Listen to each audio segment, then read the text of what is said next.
The first fire.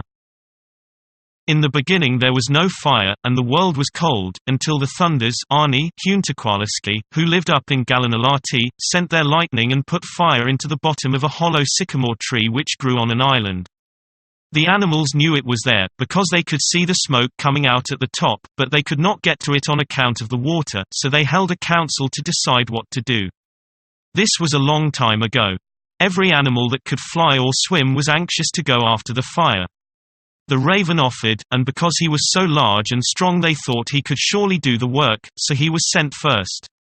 He flew high and far across the water and alighted on the sycamore tree, but while he was wondering what to do next, the heat had scorched all his feathers black, and he was frightened and came back without the fire.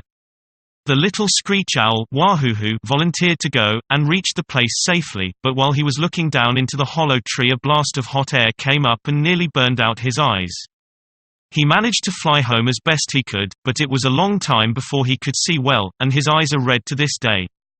Then the hooting owl Yukugu and the horned owl Skilly went, but by the time they got to the hollow tree the fire was burning so fiercely that the smoke nearly blinded them, and the ashes carried up by the wind made white rings about their eyes.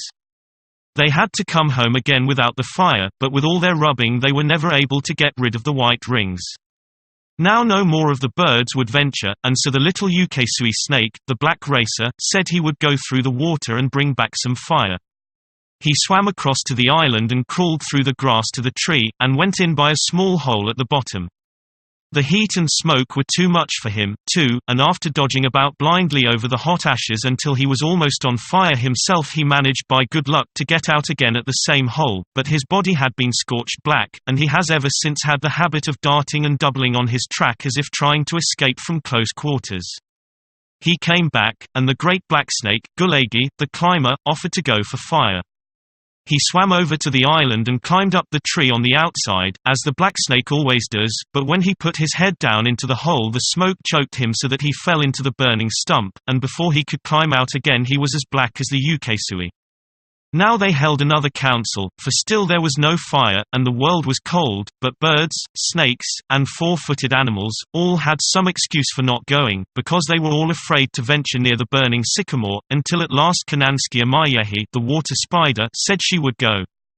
This is not the water spider that looks like a mosquito, but the other one, with black downy hair and red stripes on her body. She can run on top of the water or dive to the bottom, so there would be no trouble to get over to the island, but the question was, how could she bring back the fire? "I'll manage that," said the water spider, so she spun a thread from her body and wove it into a tusty bowl, which she fastened on her back.